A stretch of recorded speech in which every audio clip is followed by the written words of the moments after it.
Está en el aire Juan Manuel Cao. A fondo. Empezamos con una pregunta. ¿Tiene o no inmunidad el presidente de los Estados Unidos? Y si la tiene, ¿cuáles son los límites? Eso es lo que la Corte Suprema discutió en el día de hoy. Y el tema, contrario al juicio de Trump en Nueva York, aquí los argumentos sí pudieron, como es costumbre, ser escuchados en directo.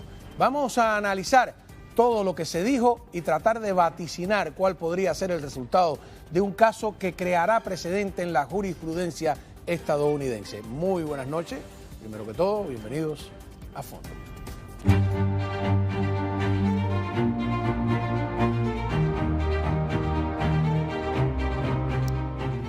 Nos acompaña el doctor Nelson Rodríguez Varela, abogado que también fue fiscal, por lo tanto conoce ambos lados del sistema judicial. ¿Cómo está usted, doctor? Muy bien, muchas gracias. ¿Pudo escuchar la discusión hoy? ¿Un resumen? Escuché parte, pero hemos visto bastantes resúmenes que han sido reportados con la propia voz de los jueces y algunas de las preguntas, los comentarios y argumentos de los abogados.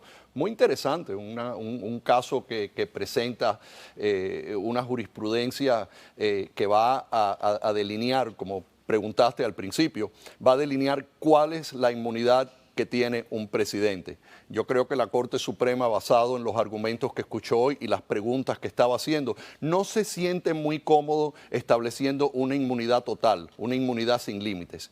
Mi lectura es que la Corte va a tratar de buscar un término medio, pero para poder hacerlo, primero lo que hace es que critica hasta cierto punto la decisión de la Corte Inferior de simplemente establecer que el presidente o cualquier presidente, en este caso el presidente Trump, no tiene inmunidad presidencial simplemente porque ya no es presidente. La Corte Suprema no está de acuerdo con eso. Roberts, entre tantos, fue uno que habló precisamente con respecto a ese tema, y lo que va a tratar de hacer la Corte de aquí en adelante, después de escuchar estos argumentos, es de establecer unos parámetros procesales para que las Cortes inferiores puedan llevar a cabo un análisis y, basado en ese análisis, determinar si aplica el privilegio o aplica la inmunidad presidencial o no aplica. Y eso va a estar definido principalmente, en mi opinión, de si las acciones que toma el presidente en un momento determinado son acciones oficiales que van dentro de la presidencia o acciones privadas o personales que no tienen que ver con la presidencia, pero que ocurren durante el tiempo que la persona es presidente. Vamos a ver un poco el intercambio entre el abogado de Trump y la jueza Ketanji, ¿no? Es interesantísimo. Your Honor, as this court said very persuasively in Fitzgerald, the allegation that this particular act would be done for an unlawful purpose or was unlawful could be made in every case. And therefore, if that were the doctrine, that the allegation of improper purpose is what deprives the objective acts of their immunity, then the immunity would have no purchase. If the potential for criminal liability is taken off the table, wouldn't there be a significant risk that future presidents would be emboldened to commit crimes with abandon while they're in office? But once we say, no criminal liability, Mr. President, you can do whatever you want, I'm worried that we would have a worse problem than the problem of the president feeling constrained to follow the law while he's in office. I respectfully disagree with that because the regime you've described is the regime we've operated under for 234 years. A ver, está interesante, dice, hemos vivido 234 años hasta hoy con ese sistema. Y tampoco están pasando las cosas hoy que han pasado en tiempos anteriores. Yo creo que vivimos en momentos muy peligrosos. Estamos viendo donde hay encauzamientos que se han llevado a cabo contra un expresidente que no se han llevado a cabo en el pasado. Y por lo tanto es importante que la Corte Suprema delinee cuáles son los parámetros para definir exactamente, donde antes no ha sido necesario, ahora sí lo es, definir exactamente cuáles son los límites de esa inmunidad. Y uno de los peligros que existe no es necesariamente en el caso de Donald Trump. Es en un caso hipotético en el futuro, porque la jurisprudencia que creará la Corte Suprema en este caso va a ser una jurisprudencia que va a aplicar por los próximos X años. hasta que pueda que ocurra alguna otra revisión. Y lo importante es que la Corte Suprema, y lo dijo Roberts, y lo dijo Alito, lo dijo Gorsuch, no crear un sistema porque están preocupados de qué es lo que podría suceder en situaciones en el futuro donde las leyes criminales apliquen sin límite a la presidencia o presidentes en particular. Y que eso podría llevarnos, y lo explicó muy bien el juez Alito, podría llevarnos a un ciclo que desestabilizaría la democracia. Y lo vemos en nuestros países. Y se habló acerca de eso y el juez Alito eludió a ese tema, hablando de que algunos de los países que nosotros conocemos, donde las administraciones nuevas juzgan a las administraciones viejas y los someten a esas administraciones perdedoras a un proceso criminal, tiene que tener límites.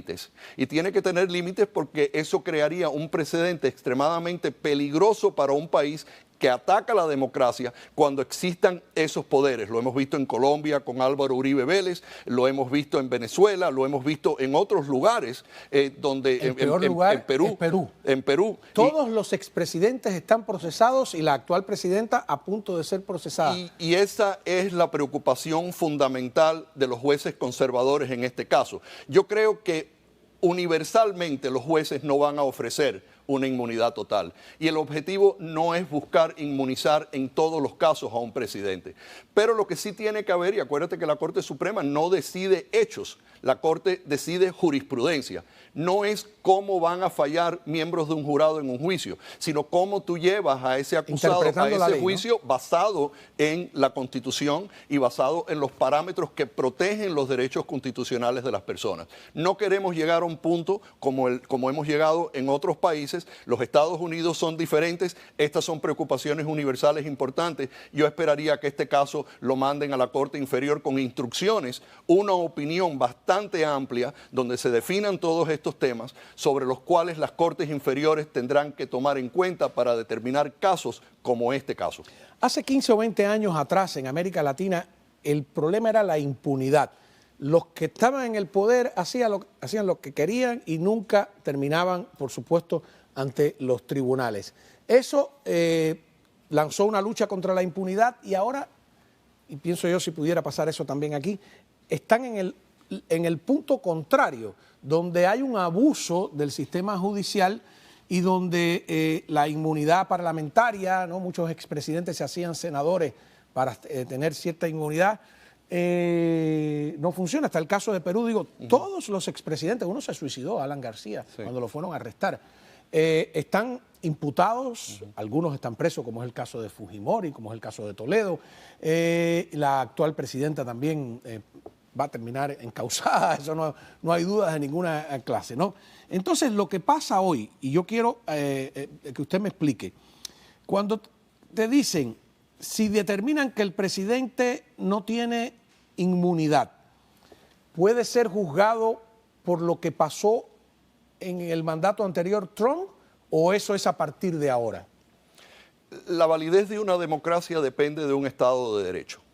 Ese Estado de Derecho depende de ciertas reglas que se tienen que aplicar de una manera uniforme para lograr resultados consistentes. No solamente consistentes de por sí, sino consistentes con los temas constitucionales y los parámetros constitucionales establecidos en este país. Entonces, la definición de si hay o no inmunidad presidencial no se puede parar ahí que hay o no hay. Tienes que definir cuáles son los límites de esa inmunidad, hasta dónde tú puedes llegar con una decisión como la que la Corte Suprema tiene que tomar para tú poder definir cuáles son los parámetros para determinar eso. Claramente nosotros no podemos tener un presidente que sea totalmente inmune a las leyes criminales. No puedes cometer un asesinato, no puedes eliminar rivales políticos y no puedes tampoco buscar que encaucen oponentes políticos como muchos argumentarían que está sucediendo en el día de hoy. Eso podría también ser considerado como que cae fuera de lo que es un acto oficial de un presidente y podría caer dentro de lo que es lo que le conviene a ese presidente en términos políticos. Entonces la Corte Suprema tiene que actuar y tiene que actuar para invalidar la decisión del juez inferior que no tomó en cuenta parámetros porque simplemente esos parámetros no existen. Pero ahora sí van a existir.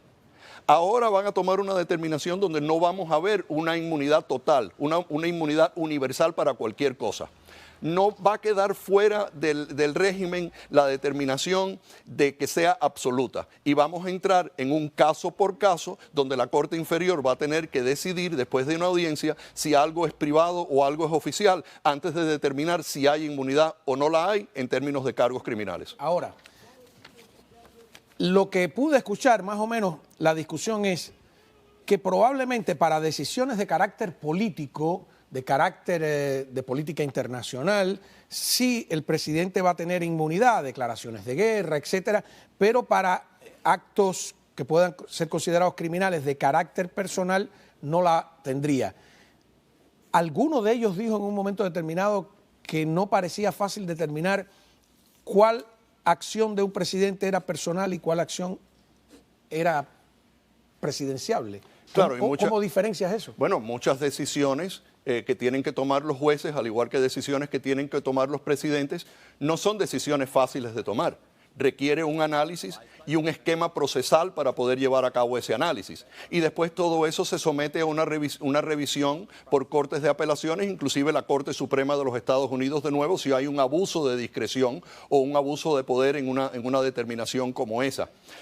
Y entonces claramente eso es algo que va a tener que hacerlo la Corte Inferior. La Corte de Juicio tendrá que establecer después de una audiencia y tendrá que definir si es algo que es personal o es algo que es oficial. Esa decisión va a ser una decisión difícil porque muchas veces hay una confluencia entre ambas partes. Podría ser considerado de cierta forma. La presidencia requiere decisiones extremadamente difíciles de tomar y hay un margen de error enorme en tomar esas decisiones. Cuando mandas a ejecutar a una persona que es un terrorista, cuando declaras guerra, cuando creas circunstancias internacionales o nacionales donde puede existir una responsabilidad legal sobre lo que ocurra. Ahora mismo, eso es algo que va a tenerse que llevar a cabo. Los manifestantes que están en las universidades, que después vamos a hablar de eso, están diciendo que la ayuda que le da el presidente Biden a Israel es criminal. Si no tiene inmunidad, mañana podrían llevarlo a los tribunales por ese tema. Vamos a regresar con esta discusión que es tan interesante y también qué pasó hoy en el juicio de Nueva York. ¿Qué hizo y qué dijo Trump? Que es noticia siempre. Muy bien, lo que pasó hoy fue que la Corte Suprema de Justicia de los Estados Unidos discutió y escuchó argumentos. No es que hoy se iba a tomar una decisión, la decisión puede demorar. Pero, doctor, la pregunta es, ¿la decisión que se tome afectará los casos de los que está acusado Trump de alguna manera? Porque para eso es que llegó a la Corte Suprema, ¿no? Absolutamente. Y entonces esta decisión se va a demorar X tiempo. Y lo que pienso y mi lectura es que una vez que determinen cuál es el esquema para tomar estas decisiones en las Cortes inferiores, el caso va a ser devuelto a la Corte de Juicio. La Corte de Juicio tendrá entonces que actuar conforme a esa decisión de la Corte Suprema. Eso se podría tomar tiempo también porque habría más litigación. Esa demora causaría que este juicio no pueda proceder antes de noviembre. La Corte podría determinar que mientras eres presidente tienes inmunidad, pero una vez que no lo eres, la pierdes. No lo puedes encausar mientras es presidente, pero después que no sea presidente lo puedes encausar solamente conforme al análisis que la Corte Suprema determine en este caso.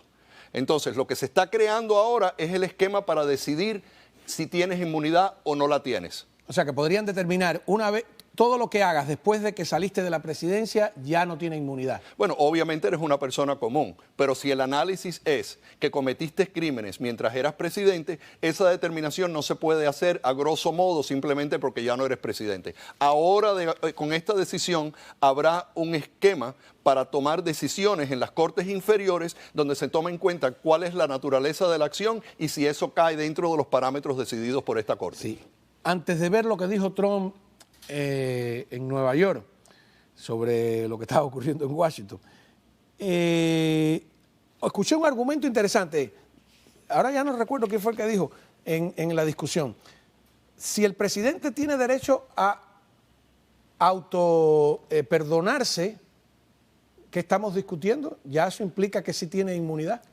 Bueno, él tiene el poder de perdonar y podría hacerlo en este caso si es que llega a ese momento.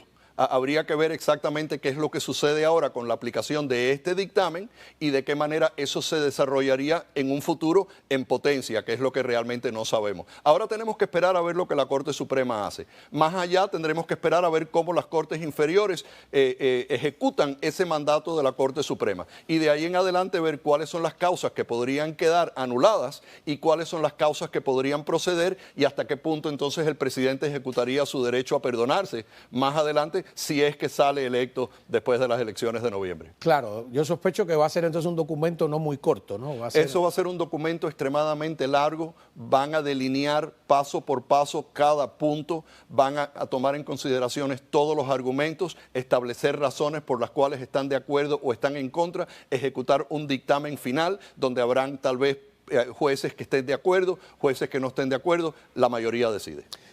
Trump se quejó de que no pudo estar en Washington para un día que él considera muy importante, como este de la discusión en la Corte Suprema sobre la inmunidad presidencial, y desde Nueva York habló.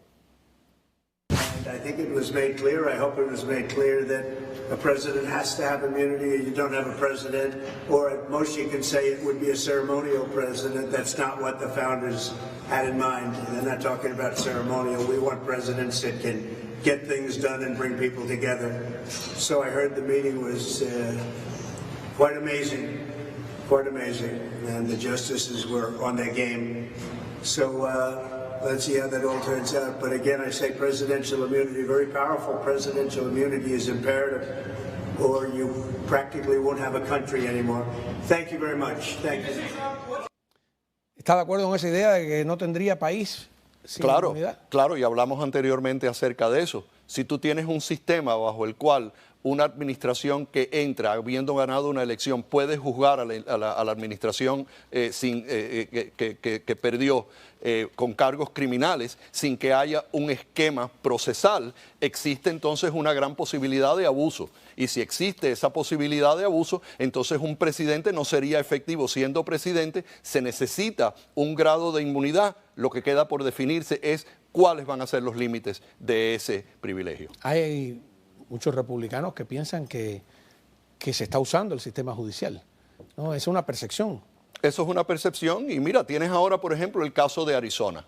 El caso de Arizona es un caso más donde tienes un fiscal demócrata que prometió una investigación con respecto al tema de los electores y resulta que predeciblemente hay ahora una acusación formal en contra de los abogados y los propuestos electores en la Corte Criminal que salió ayer. Pero no contra Trump. No contra Trump, y eso es un punto interesante también, porque eso me dice a mí, cuando lo comparas, por ejemplo, con el caso de Georgia, que por lo menos en potencia se reconoce en Arizona que Trump tiene derecho a confiar en la consejería de sus abogados. Acuérdate que es dos de los abogados, Eastman y Chesebro, los que determinan exactamente cuáles son los pasos legales a seguir para establecer ese nuevo grupo de electores, y la idea era que si ellos prevalecían en la Corte, ese grupo de electores entonces podría presentarse con sus votos a favor de Trump, y todo eso, lo importante es que es un esquema determinado por los abogados. El presidente ha contratado a esos abogados, lo que esos abogados están haciendo, lo están haciendo ellos y son los que conocen la ley. Siempre existe ese derecho de que tú puedas confiar y hay una línea muy fina en términos de si tú eres un co-conspirador con esos abogados o simplemente tú eres un cliente que permite que los abogados desarrollen las teorías legales. Pero yo había oído toda la vida de, oye, ten cuidado, que aunque el abogado te haya dicho, eso no sirve de defensa, el culpable eres tú. Cuando tú firmas la declaración de impuestos, no puedes decir que fue el contador, tú eres el que la firmaste. El problema es que la conspiración federal bajo el Código 1813 es algo muy amplio. ¿Es lo mismo que han usado en Arizona? Claro, bueno, claro, la conspiración esa permite que tú abarques mucha conducta. Ahora, si esa conducta es una conducta delictiva de por sí, que se había hecho, ¿no? Bueno, la conspiración siempre ha existido. El RICO no necesariamente ha existido en este entorno. Pero al punto que iba es que la conspiración es demasiado amplia y hay que tomar en cuenta si esas acciones son delictivas por parte del cliente o si el cliente simplemente está siguiendo la consejería de los abogados. ¿Puedes argumentar eso? Fue mi abogado. Obviamente que lo puedes hacer. Obviamente que lo puedes hacer. Tendrías una pelea tremenda, porque el abogado sabe cómo defenderse, ¿no? es que tú tienes que confiar en el abogado, sino para qué lo contratas. De otra manera te presentas tú en la Pero corte. con el contador y la declaración de impuestos, tengo entendido que no puedes argumentar eso. Bueno, pero existen parámetros, ¿Sí? porque hay acciones que los contadores toman y eso tiene que ser analizado caso por caso. Porque tú tienes en una conspiración que demostrar que una persona tomó acciones para avanzar los intereses de esa conspiración, que puede ser evasión de impuestos, puede ser caso de droga, puede ser fraude. Tú tienes como fiscal siempre la obligación de poder demostrar que las acciones del acusado son acciones que se tomaron en sí voluntariamente y con la intención de llevar a cabo los objetivos de la conspiración. Y ese es el reto que siempre tienen los fiscales en estos casos. En los casos del presidente Trump, con respecto a las acciones de los abogados, el reto de la fiscalía va a ser demostrar que el presidente conspiró con esos abogados para cometer esos crímenes, que claramente habría que demostrar que fueron crímenes, y eso también queda en duda en muchos de los casos, o si fue simplemente una persona que participó en violar la ley. Usted que fue fiscal, si hubiese llegado el caso de Nueva York, el de Stormy Daniels, usted tiene que evaluar, tengo un caso fuerte, tengo un caso débil, voy contra él. ¿Le hubiera parecido un caso fuerte como fiscal? A mí no me parece que ese caso es un caso fuerte. Yo creo que ese caso es un caso que está rebuscado en términos de buscar cómo encauzarlo. Porque las acciones de afectar la elección, de tener un efecto en la elección. ¿Qué es de eso de lo que se le acusa? Con tus acciones de manufacturar documentos y adulterar documentos, presentar documentos falsos. Presentas documentos falsos con el propósito de facilitar otro crimen. Y el crimen es interferencia de la elección, que es lo que dijo el fiscal cuando empezó con sus argumentos iniciales. Pero ¿sabes qué? Todo el mundo y muchas personas de fama limitan esas declaraciones de otras personas, pagan para que esas historias se cancelen, llevan acuerdos con personas para limitar lo que esas personas pueden decir, que son los famosos non-disclosure agreements, y no hay nada ilegal acerca de eso. Entonces el problema y el reto de la fiscalía en el caso de New York va a ser demostrar esa parte. La otra parte es interesante porque tendrías que demostrar que el presidente con conocimiento presentó esos documentos falsos. Y es el mismo argumento que se estaba haciendo en el caso civil en Nueva York, donde el presidente también tiene derecho en confiar con las personas que están preparando esos documentos, porque obviamente él no es la persona que los está preparando. Además de todos los demás problemas que habían con ese caso. Se me ocurre otra cosa, es más o menos lo que también está haciendo el juez, que al prohibirle a Trump que no hable de su hija.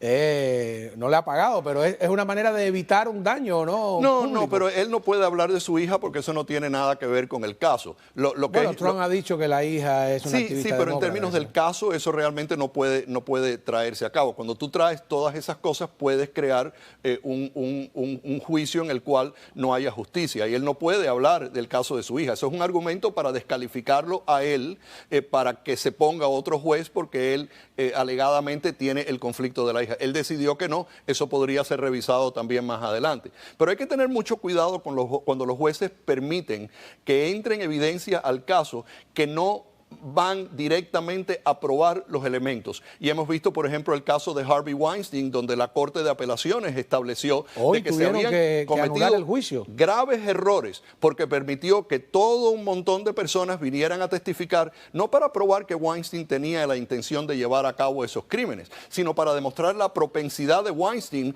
en cometer esos crímenes, lo cual es algo totalmente ilegal, y por eso la Corte de Apelaciones determina que hubo abuso de discreción y devuelve el caso para otro juicio. ¿Es ilegal? ¿Cuál es la diferencia? Porque si tú estás acusado de tú haber cometido acciones ilícitas sexuales, por ejemplo, en este caso, violaciones. Acciones ilícitas sexuales contra esta víctima y esta víctima, tú tienes que demostrar la intención de la persona en cometer esos crímenes hacia estas víctimas. Entonces tú no puedes traer 26 personas que van a testificar que ellos sufrieron los mismos daños aquí.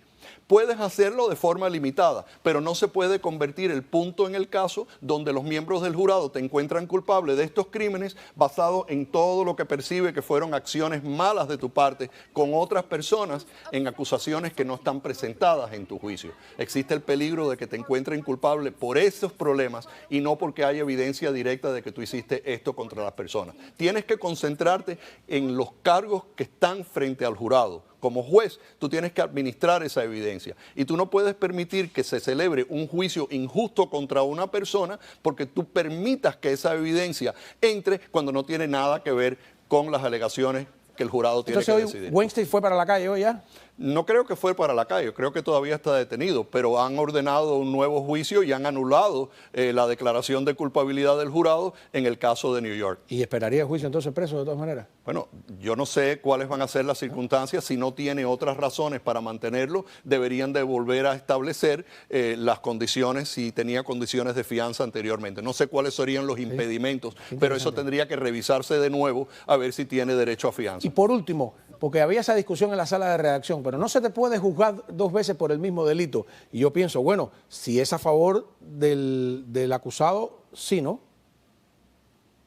Tú no puedes juzgar a una persona por el mismo delito, pero tampoco puedes juzgar a una persona por un delito donde la evidencia es insuficiente para demostrar que ese delito ocurrió, trayendo evidencia extraña a ese caso para tú demostrar una propensidad y por lo tanto demuestras propensidad y te encuentran culpable de estos casos. Tú tienes que llevar a cabo un juicio contra un acusado basado en las pruebas específicas de que cometió ese crimen y no que haya cometido otros crímenes que no tienen algo que ver con las acusaciones. En Cuba tenían un concepto muy no simpático para el que lo sufrió, que se llamaban la convicción. O sea, yo no tengo pruebas de que cometiste el delito, pero tenemos la convicción de que lo cometiste. Y entonces ibas preso igual. Es complicado llevar a cabo un juicio criminal contra un individuo alegando conducta de hace 25 años.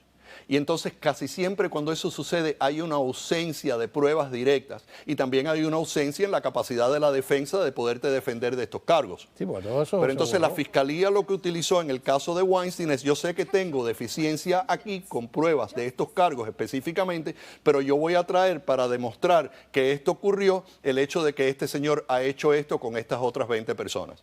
Y eso es lo que la Corte de Apelaciones invalida en el caso de Weinstein. Y dice, al traer todas estas personas, lo que has hecho no es probar la intención crear de una cometer percepción. Estos crímenes, es crear la percepción de que él tiene una propensidad de cometer este tipo de crimen, que es algo ilegal y es una violación de la ley de admisibilidad con respecto a evidencias de otros crímenes o mal hechos. Muy bien, doctor. Siempre aprendiendo con usted aquí, ¿no? Más o menos es un sistema judicial complejo, ¿no? Y distinto al de nuestros países. Así que muchísimas gracias al doctor Nelson Rodríguez Varela, abogado y ex fiscal.